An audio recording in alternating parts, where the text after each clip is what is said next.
Kamera baru.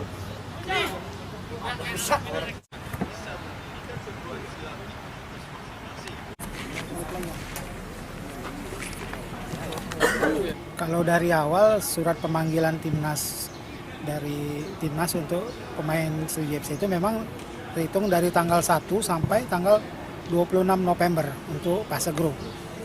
Kalaupun mereka lolos, nanti ada pemanggilan lagi.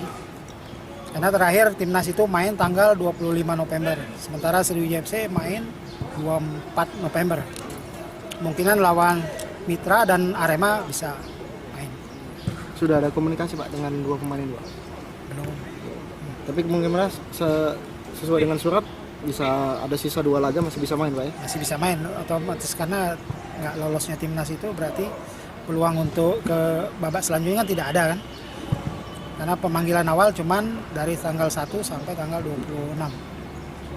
Kita kalau dari tim melihat ini keuntungan nggak bagi kita Pak? Ya keuntungan karena kita bisa full tim secara materi. Kita bisa diperkuat Beto di depan dan di tengah ditambah Zulfiandi. Kemarin sebenarnya ada Abi tapi cedera kan.